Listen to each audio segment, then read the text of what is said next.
Saya bersyukur bisa menyapa saudara melalui video ini.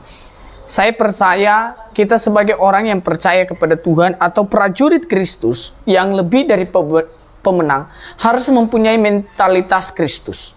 Ketika kita berkata kita adalah pengikut Kristus, kita adalah prajurit Kristus, maka kita harus berperilaku seorang prajurit yang mau berkenan kepada komandannya.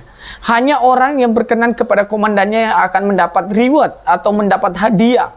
Jadi seorang prajurit berlomba untuk menyenangkan komandannya. Dan komandan kita adalah Kristus yang sudah menjadi penebus dosa-dosa kita. Maka Alkitab berkata, kita coba melihat 2 Timotius pasal 2 ayat 3 dan 4. Ikutlah menderita sebagai seorang prajurit yang baik dari Kristus. Seorang prajurit yang sedang berjuang tidak memusingkan dirinya dengan soal-soal penghidupannya, supaya dengan demikian ia berkenan kepada komandannya. Perhatikan baik-baik, ada beberapa yang disampaikan oleh Timotius ini. Ini adalah perkataan Paulus ketika ia memberikan nasihat kepada Timotius. Dia mengatakan, ikutlah menderita sebagai seorang prajurit yang baik dari Kristus. Ketika kita tahu junjungan kita adalah Tuhan, maka kita akan ikut menderita. Kita rela, karena kenapa? Kita tahu upah kita adalah kerajaan sorga. Kita tahu upah kita adalah mahkota kehidupan. Jadi sebagai prajurit yang baik harus rela menderita, harus rela membuang ego kita, harus rela memangkas kehidupan kita yang amburadul ini, supaya kita berkenan kepada komandan kita, supaya kita bisa berkenan kepada Tuhan, supaya kita bisa berkenan kepada Yesus. Jadi orang yang berkenan kepada Yesus, orang yang mau memotong keegoisannya, sebab buah itu akan dihasilkan dari potongan-potongan. Ketika dipotong maka banyak buahnya, banyak rantingnya. Ketika banyak rantingnya maka menghasilkan buah yang banyak. Seorang prajurit dia harus rela menderita. Dia rela mengabdikan diri sepenuhnya kepada Tuhan. Bukan mengabdikan diri kepada egonya, bukan mengabdikan diri kepada hal-hal yang lain, bukan mengabdikan diri kepada dunia ini, tetapi dia mengabdikan hidupnya kepada Tuhan. Prajurit yang baik, dia mempunyai kompetensi yang baik. Dia mempunyai prinsip yang baik, bahwa Yesus adalah Tuhan. Dia adalah Raja di atas segala Raja. Sehingga kita dalam berperilaku, dalam berkata-kata, kita membawa Yesus. Seorang prajurit yang sedang berjuang. Inilah perjuangan kita di bumi ini.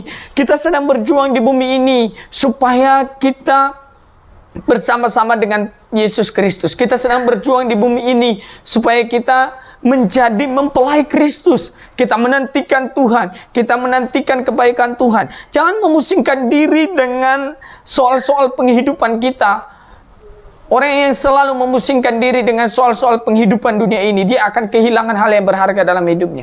Orang yang memusingkan dirinya dengan hal-hal yang fana akan binasa. Tetapi orang yang memusingkan dirinya atau yang mau bergantung penuh, yang percaya bahwa Yesus sudah menebusnya, yang percaya bahwa mahkota kehidupan itu ada, dia berjuang untuk menyenangkan Tuhan. Dia berjuang menyenangkan hatinya Yesus. Yesus selagi dia ada di dunia, dia adalah teladan yang baik. Dia memberikan kita teladan begitu rupa. Tetapi mari kita berjuang bersama-sama. Kita melawan kedagingan kita. Kita melawan keegoisan kita. Kita melawan iri hati kita. Kita melawan semuanya yang tidak berkenan. Kita hancurkan semuanya supaya kita berkenan kepada Tuhan. Sebagai prajurit yang mau